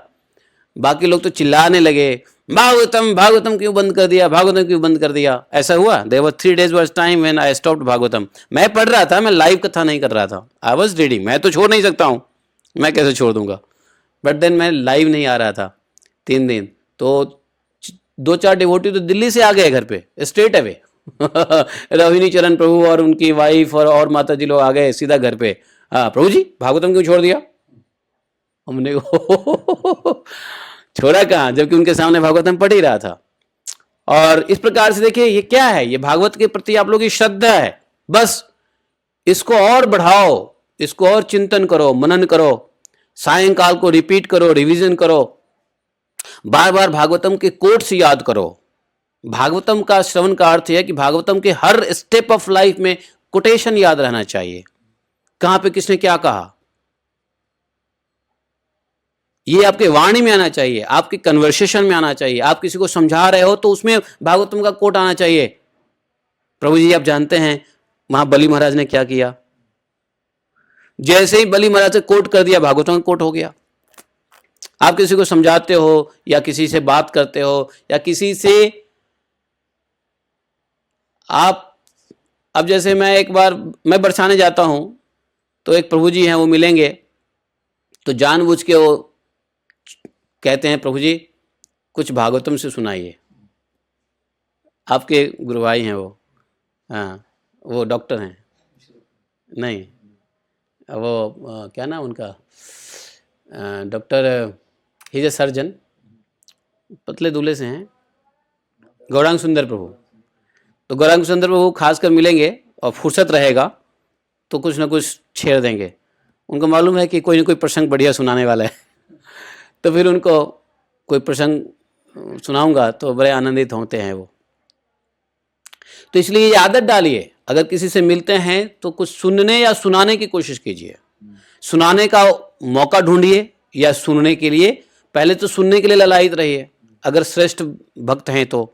अगर श्रेष्ठ नहीं हैं, आपको लगता है कि आपसे थोड़े से जूनियर हैं या किसी वजह से, वैसे सोचना नहीं चाहिए लेकिन कहीं, तो आप सुनाने का मौका दे दीजिए। तो ये इसको कहते हैं भागवतम के प्रति मनन चिंतन, मननशील रहते हुए वो आपके जीवन में आना चाहिए। जीवन में कठिनाई आई तो भागवतम से रेफरेंस लो, उसको कहते हैं भागवतम में मनन करना। समझाना है तो भागवतम से रेफरेंस लो, कुछ कहना है तो भागवतम से रेफरेंस लो। तो रेफरेंस लेना ही चाहिए, लेते रहना चाहिए। और यदि अपने आप पूरे दिन भर भागवतम के कुछ चीजें चल रही हो तो वास्तव में आप भागवतम में डूब चुके हो, और ऐसे डूबने के बाद भागवतम आपका उद्धार कर देगा, अकेला भागवतम। अरे भागवतम के मनन चिंतन श्रवण ठीक ठीक करने से प्रेत का उद्धार हो गया तो मनुष्य का उद्धार क्यों नहीं होगा, है ना। धुंधकारी, यस, 7 days में उसका सब कुछ ठीक हो गया और वो भगवत धाम चला गया। तो भागवतम श्रवण में ऐसा पावर है कि गोलोक धाम से सीधा विमान आ जाता है कि नहीं। तो इसलिए भागवतम का बहुत अच्छा कोट है। और भागवतम के ऊपर कोई बड़े बड़े पुरुष कुछ लिखते हैं, कहते हैं, तो मुझे अच्छा लगता है। कल एक एग्जाम्पल के लिए मैंने आप लोगों को भेज दिया। तो ये सब अच्छी बात है, आप लोग भागवतम में हो ही, सब काम छोड़ छाड़ के भागवतम सुन रहे हो, ये बहुत बड़ी डेडिकेशन है। आपको भागवतम से प्रेम तो हो गया है फॉर श्योर, अब प्रेम को थोड़ा और बढ़ाइए, और बढ़ाइए, और बढ़ाइए, प्रेम को पागलपन तक ले जाइए। है कि नहीं।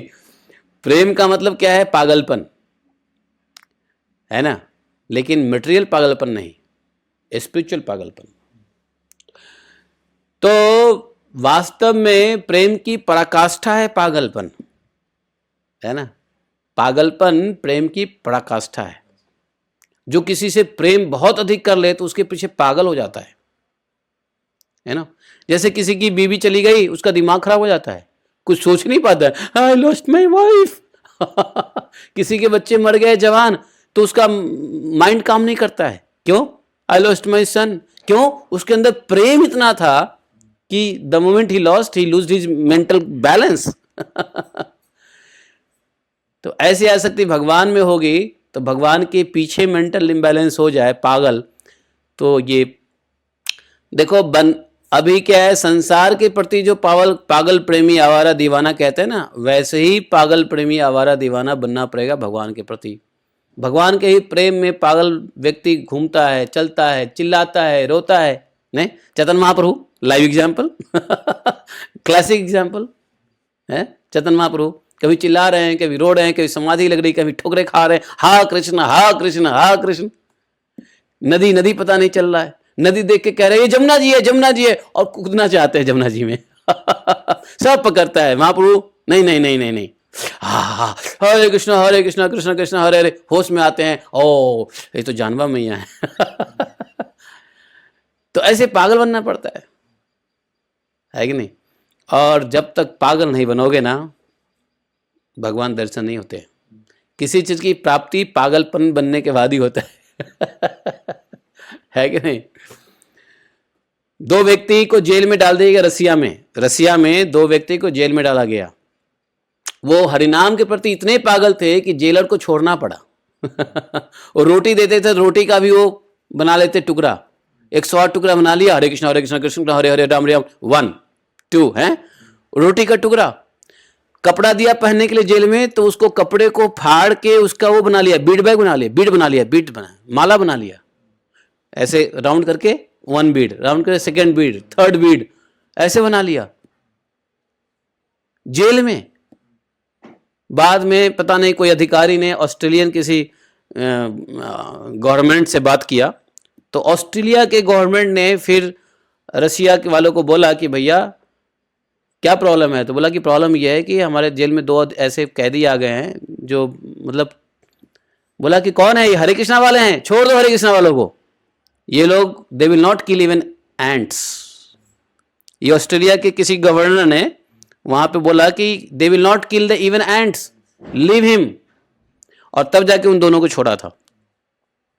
पागलपन, जब पागल बनते हैं तभी हम किसी चीज को प्राप्त करते हैं, है कि नहीं?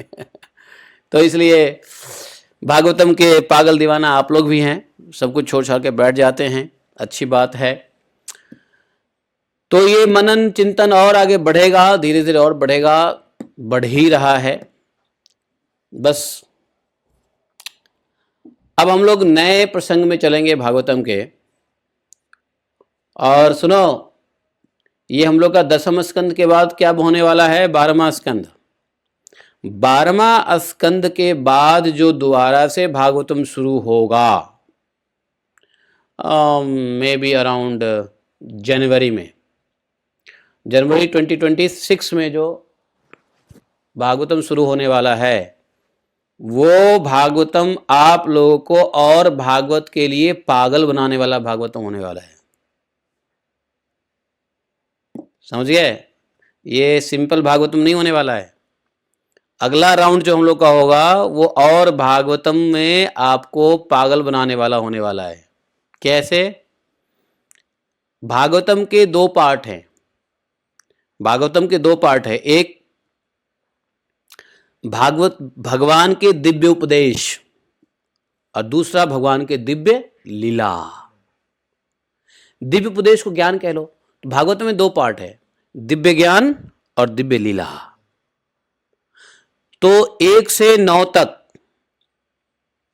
और 12 और 11, 12 और 1 से 9, ये जो भागवत के 10 कितने कैंटो हो गए ब्रो? 12 में से 1 हटा दो, कितने? 11 बच गए। तो 11 कैंटो जो है वो भगवान के दिव्य उपदेश हैं, भगवान के दिव्य ज्ञान है, और 10वां स्कंद जो है भगवान के दिव्य लीला है। तो हम लोग अगले बार जो भागवतम करने जा रहे हैं उसमें डेली के डेली दिव्य ज्ञान भी और दिव्य लीला भी पढ़ेंगे। अभी क्या होता है, लोग क्या करते हैं, कैंटो 1 से कैंटो 9 आते हैं, फिर 10वें स्कंद में आते हैं तो भगवान की लीला पढ़ते हैं।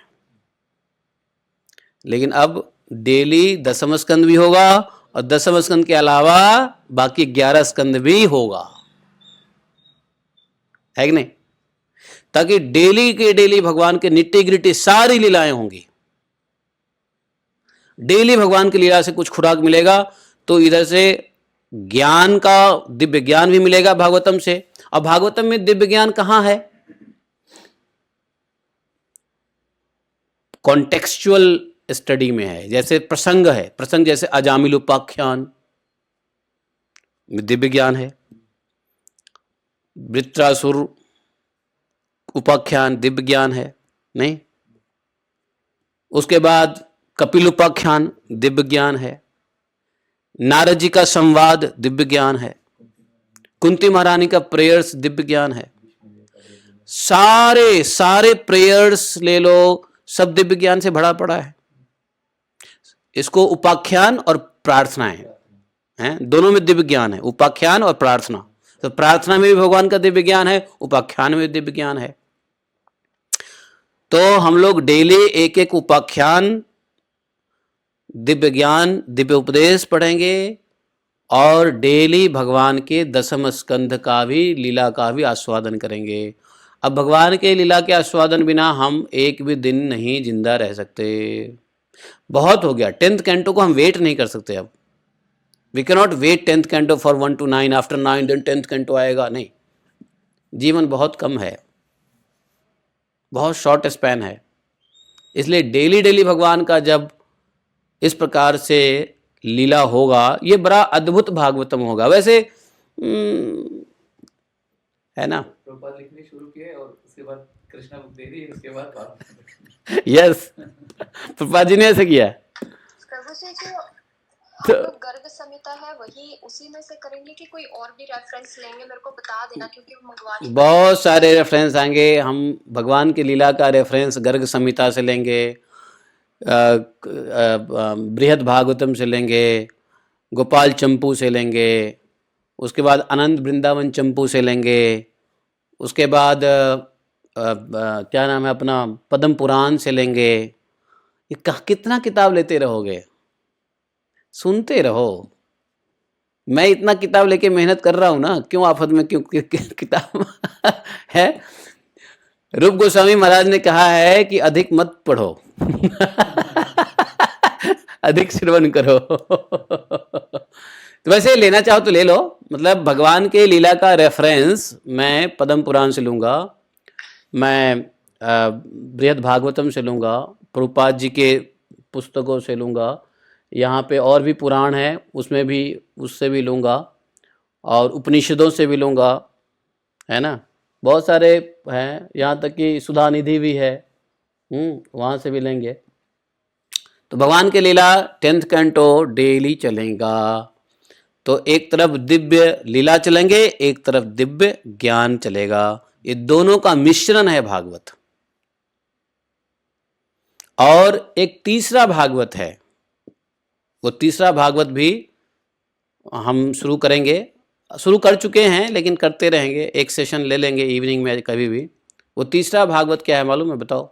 एक तो दिव्य ज्ञान भागवत, एक दिव्य लीला भागवत, और तीसरा एक और है जो भागवत ही है, बहुत जरूरी भागवत है, उसका भी श्रवण करना आवश्यक है। वो है वो क्या? भक्त चरित्र, भक्तमाल, भक्त भागवत, भक्त चरित्र, भक्त लीला। तो लीला उपदेश, लीला भागवत और भक्त चरित्र, ये तीन अपने आप में श्रवण होने लग जाए, कुछ करने की आवश्यकता नहीं है। लक्ष्मी जी आपको स्वयं लाके, पार्वती जी स्वयं लाके आपको, दुर्गा जी स्वयं आपको सब कुछ दे देगी। भूखे हो भोजन करो, है कि नहीं? बस क्यों भोजन लाएंगे पार्वती जी? है क्योंकि आप भक्त चरित्र सुन रहे हो, भगवान के चरित्र सुन रहे हो, भगवान के दिव्य ज्ञान भी ले रहे हो। गोपियों ने भगवान के लीला का ही गायन किया, लेकिन भगवान के लीला का सिर्फ गायन करने से गोपियों का उद्धार हुआ क्या? नहीं हुआ। गोपियों का उद्धार कब जाके हुआ? जब भगवान स्वयं कुरुक्षेत्र में गोपियों को उपदेश दिया। अभी वो अगला चैप्टर है, 2-3 चैप्टर के बाद हम वही पढ़ने वाले हैं कि भगवान आए थे ना, वो सूर्य ग्रहण था और आए थे कहाँ पे? कुरुक्षेत्र में। ऑल द्वारकावासी असेंबल्ड इन कुरुक्षेत्र। और यहाँ से भगवान के माता पिता ब्रज से सब गए थे, सभी गोपियां गए थे। भगवान ने देखा सब तो लीला में पागल है ही, लेकिन इनको भगवत ज्ञान नहीं है, ज्ञान भी चाहिए। दिव्य भगवान के दिव्य उपदेश के बिना भगवान भागवत कंप्लीट नहीं होता है। तो भगवान ने क्या किया, गोपियों को साइड में लिया और सबको अपना उपदेश दिया। गोपियों ने वहां पर भगवान से जो उपदेश प्राप्त किया, उसको भगवान के उपदेश को, आदेश को हृदय में धारण किया, मन में भगवान की लीलाओं का चिंतन किया। जब हृदय में भगवान का उपदेश होगा, मन से भगवान का लीला का चिंतन होगा, तब जाके शरीर का कल्याण होगा। तो हृदय में भगवान का उपदेश, दिव्य ज्ञान, और मन में भगवान का लीला चिंतन। चिंतन मन से होता है, लेकिन ज्ञान हृदय में धारण करना होता है, नहीं। तो गोपियां मन से तो चिंतन करती थी, लेकिन हृदय में दिव्य उपदेश की कमी था। भगवान ने ये दे दिया कहां, ये प्रदान किया कहां पर, कुरुक्षेत्र में। और गोपियां हा दिव्य उपदेश को, जब दिव्य उपदेश गोपियों को मिला, तब गोपियां अपने शरीर को त्याग दिया। गोपियों ने अपना शरीर तब त्यागा जब दिव्य उपदेश हृदय में आया। मन में तो लीलाएं चल ही रही थी, भगवान की अनंत लीलाएं, पदम पदम ब्रज के अंदर हर एक स्टेप पे भगवान की लीला था। है ना। तो इसलिए जब हम उपदेश पढ़ते हैं तो हृदय, और जब लीला पढ़ते हैं तो मन। लेकिन हृदय और मन दोनों जो है एक साथ यदि बैलेंस और अलाइंड रहे तो कल्याण जल्दी होगा। उद्धव जी आए, उद्धव जी से ज्ञान नहीं लिया, उद्धव जी से उपदेश नहीं लिया गोपियों ने, है कि नहीं, बल्कि उल्टा उद्धव जी को गोपियों ने प्रेम दे दिया, गोपियों ने भगवत प्रेम दिया है। कैसे उल्टा पलटी काम भगवान ने किया देखो। उद्धव जी को लग रहा है कि कृष्ण हमको भेज रहे हैं गोपियों को ज्ञान देने के लिए, बल्कि भगवान को लग रहा है कि ये जाएंगे तो ये प्रेम लेके आएंगे। गोपियों को लग रहा है कि ये ज्ञान देने आए, उल्टा प्रेम इनके पास नहीं है, चलो प्रेम दान इनको करो। सबका सिद्धि हुई, भगवान का भी पर्पस पूरा हुआ, उद्धव जी का पर्पस पूरा हुआ, गोपियों का पर्पस पूरा हुआ। गोपियों को भगवान के बारे में सुनकर के थोड़े से ताप संताप को कम करना था। उद्धव जी को प्रेम मिला, भगवान को ये पता चला कि चलो उद्धव जी को प्रेम की प्राप्ति हुई, उद्धव जी को वो प्रेम का ज्ञान हो गया। वास्तव में भगवत ज्ञान तो था ही, प्रेम का ज्ञान हुआ। अब गोपियों के अंदर भगवत लीला तो है, लेकिन भगवत उपदेश नहीं है। तब भगवान को स्वयं देना पड़ा। गोपियों को कौन दे सकता है उपदेश, स्वयं भगवान ने दिया कुरुक्षेत्र में। हरियाणा की पुण्य भूमि, आज भी कुरुक्षेत्र में उपदेश दिया है। और तब जाकर के गोपियों ने लीला और उपदेश दोनों के अनुश्रवण, अनुचिंतन और आधान हृदयंगम करके उन्होंने अपने शरीर को त्याग दिया है, सब भगवत में शरीर को त्याग दिया है। तो भागवतम है क्या, कुरुक्षेत्र में, कुरुक्षेत्र में वो जो सरोवर है ना, सरोवर के तट पे ही, ब्रह्म सरोवर, हाँ ब्रह्म सरोवर के तट पे ही सबकी मिलन हुई थी, है।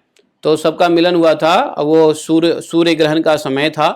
सूर्य ग्रहण के समय में आज भी रिवाज है कि सूर्य ग्रहण के समय में लोग जाते हैं, मेला लगते हैं वहां पे, मेला लगता है वहां पे, हैं। कौन है करनाल से? ये कमल भाई कहाँ से बोल रहा है? आकाशवाणी से बोल रहा है क्या? आवाज तो आ नहीं रही है ले दे के। करनाल से कौन है? हाँ तो ठीक है, बढ़िया है।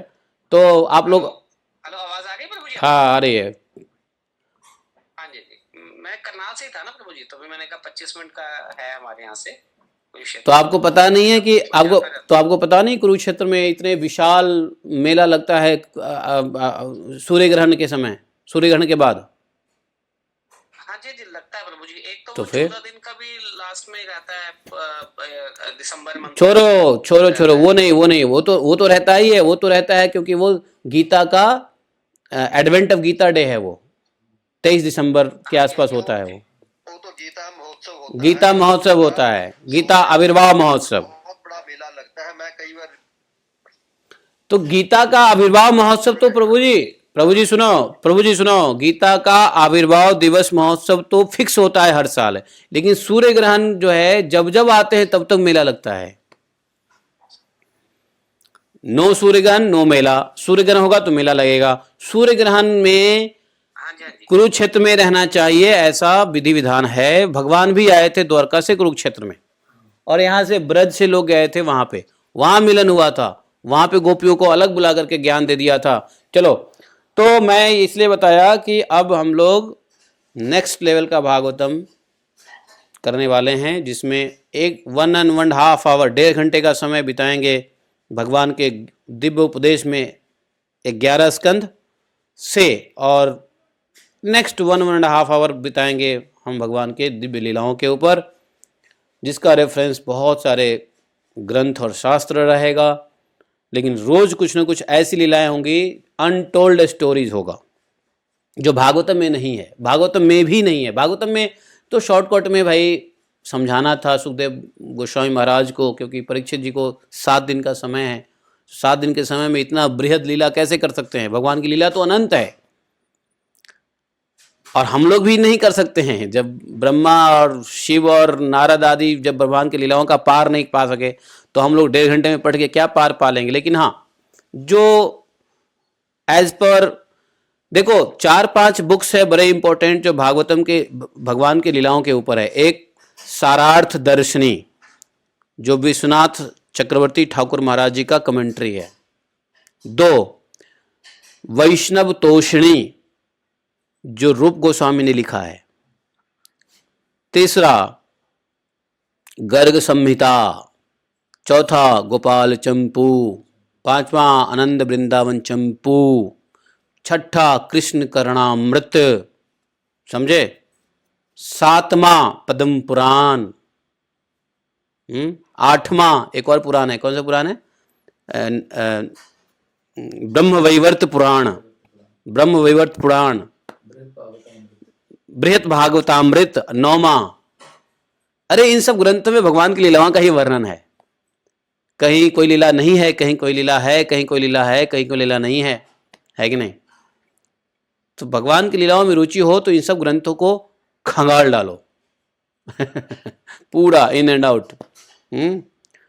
तो ये सब करना पड़ेगा, नहीं तो भैया जीवन तो ऐसी चली जाएगी, दिन रात बीत ही रहा है। कौन सा तोषणी कुछ बोला था आपने? तोषणी क्या? वैष्णव तोषणी, अर्थात भगवान के वो लीला जिसे वैष्णव लोग संतुष्ट, और तोषण मतलब satisfied, highly satisfied, transcendentally satisfied. First वाला क्या बोला था प्रभु जी? अब मैं 9-10 नाम लिए, मैं भूल गया, रिकॉर्डिंग में सुन लेना। चलो, तो 9-10 किताब का नाम ले लिया ना मैंने, मैं तो भूल ही गया रिकॉर्डेड है ना प्रभु जी? हाँ। तो हम लोगों ने ये देखा कि बलराम जी के इतने अद्भुत चरित्र जो है हुए। बलराम जी का एक चरित्र, जब बलराम जी ने पहले मारा किसको? धेनुकासुर को, और धेनुकासुर के बाद जो बलराम जी ने मारा, किसको मारा भगवान जी ने? अंतिम असुर को जो मारा था बलराम जी ने, वो भागवतम के अंदर में है, वो है नैमिषारण्य में मारा। हाँ, बलबल, हाँ, इलबल के पुत्र बलबल बलबल को मारा। तो कहते हैं कि भाई बलराम जी भी भगवान के अंश से ही अनंत शेष हैं। तो यहाँ तक बलराम जी के चरित्र हुए, और युद्ध, वहाँ से बलराम जी फिर चले आए। जो हस्तिनापुर में लड़ाई चल रही थी, बलराम जी ने क्विट करना सोचा, लेकिन थोड़ा सा आगे और बढ़ता है। भागवतम में इस बात का जिक्र कम है, लेकिन वहाँ पे हुआ ये कि बलराम जी खड़े रह करके देखने लगे गदा युद्ध को थोड़ी देर। तो इसी बीच में बलराम जी ने क्या देखा कि भगवान कृष्ण कुछ इशारा कर रहे हैं, किसको? भीम को। कैसे? ताल ठोक के, ओ भीम भैया, हैं? भीम भैया बोल रहे हैं और ताल हाथ दे रहे हैं अपने जांग पे। तो वो एक तरीके से इशारा होता है। हालांकि भीम सोचा, भीम जानते हो पांचों पांडव में सबसे पवित्र भीम थे। आज भी कहते हैं कि भीम का नाम एक बार भीम ले लो तो पूरा दिन शुभ होने वाला आपका। पांचों पांडव में सिर्फ भीम ही धर्म पे अडिग रहा, बाकी चारों धर्म से थोड़े थोड़े च्युत होने लगे।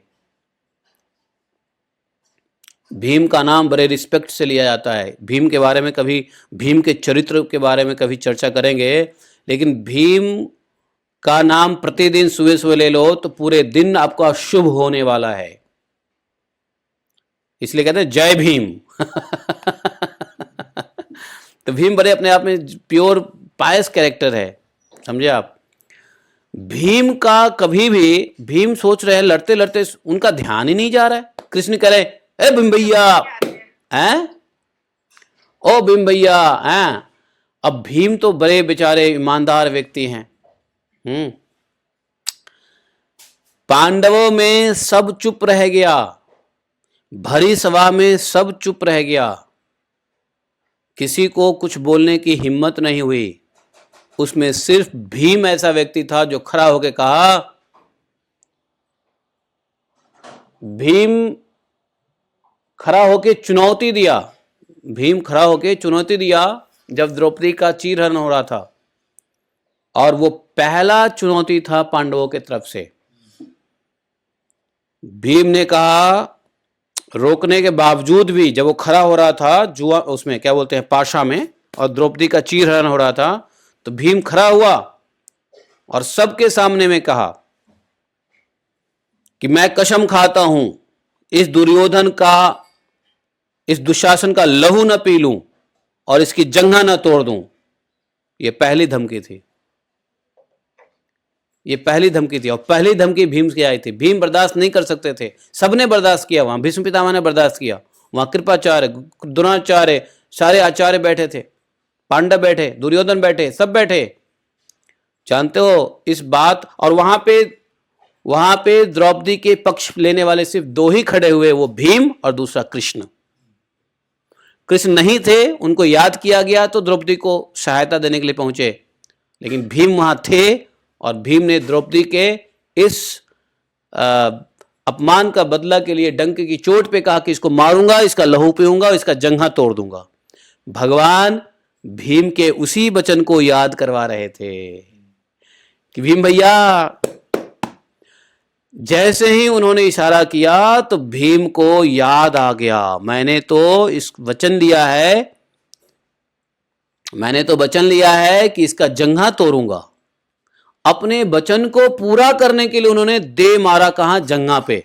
हुआ क्या? गदा युद्ध का नियम होता है कि कमर से नीचे प्रहार नहीं करेगा। गदा युद्ध का एक रूल होता है कि कोई भी व्यक्ति कमर से नीचे किसी को प्रहार नहीं करेगा, कोई भी योद्धा। भीम ने जांग पे मार डाला, और जांग पे मारा, तुरंत बलराम जी गुस्से में आ गए, ए भीम!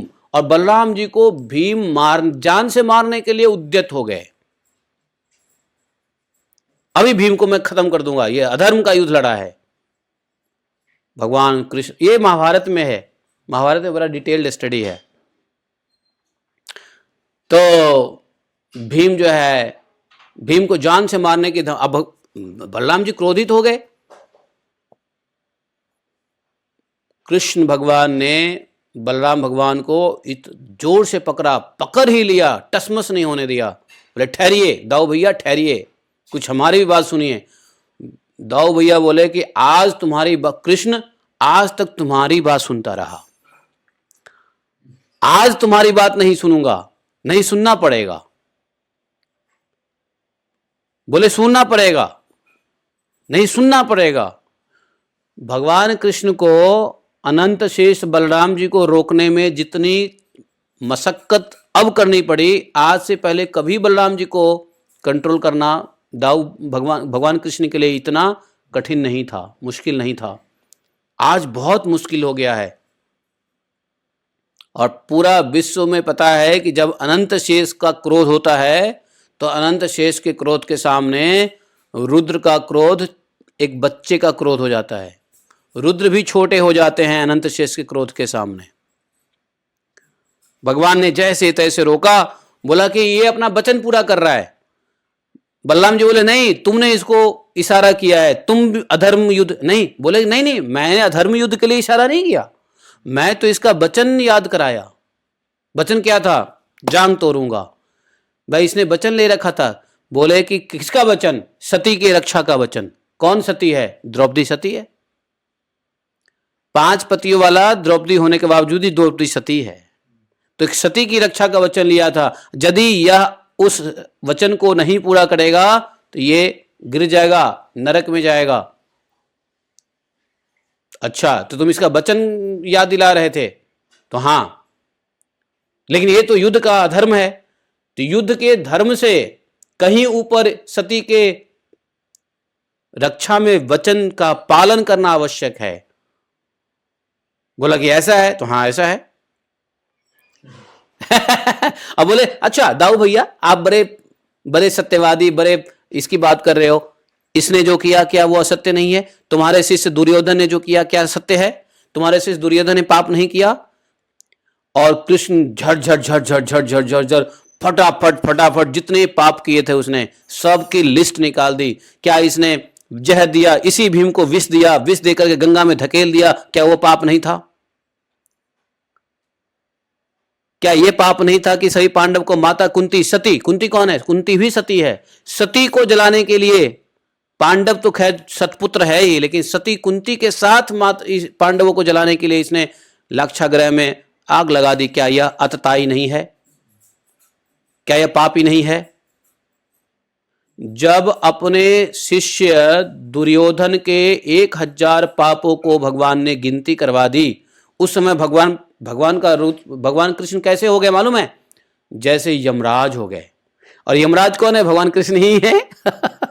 है कि नहीं? यमराज कौन है? भगवान कृष्ण ही। काल स्वरूप है, काल स्वरूप भगवान कृष्ण ही है। यमराज बन गए। और उन्होंने जैसे चित्रगुप्त बताता है ना जीव के पाप का लिस्ट, वैसे लिस्ट दे दिया। और तब बोले कि आप बताइए, आप एक आतताई का पक्ष ले रहे हैं, वो आतताई है। और आतताई को जहां जैसे जिस प्रकार हो मार देना चाहिए, चाहे धर्म से हो या अधर्म से हो। आतताई की मृत्यु अधर्म से भी मारे तो पाप नहीं है। अब बलराम जी तो सकपका गए। वहां से बोले कि चलो ठीक है, होनी ही ऐसी है। तो ये सब बात सुखदेव गोस्वामी ने नहीं कहा, लेकिन लास्ट में भगवान कृष्ण की बात को सुन करके, भगवान कृष्ण की इन बातों को, दलीलों को सुन करके इन्होंने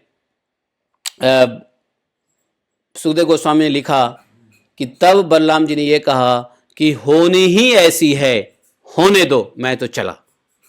और वहां से चले गए, द्वारका गए। द्वारका के बाद नैमिषारण्य आए। नैमिषारण्य में राजाओं को, ऋषियों को उपदेश दिया है। और उसके बाद रेवती मैया के साथ उन्होंने अपनी लीला समाप्त किया है। ठीक है, तो हम लोगों ने आज यह सुना। कल हम लोग जो है नए अध्याय और नए चैप्टर में, नए कैंटो तो वही है, बट नए चैप्टर, नए प्रसंग में प्रवेश करेंगे। वो है सुदामा चरित्र। तो सुदामा जी के बारे में हम लोग कल जानेंगे किस प्रकार से। यह भी सुदामा चरित्र भी बड़ा विस्तृत है, लेकिन संक्षेप में सुदामा जी से मिलन, सुदामा जी का ऐश्वर्य और ये सब जो है हम लोग कल सुनेंगे।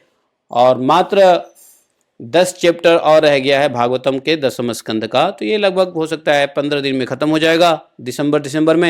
नवंबर में ये ख़त्म हो जाएगा 10वां स्कंद।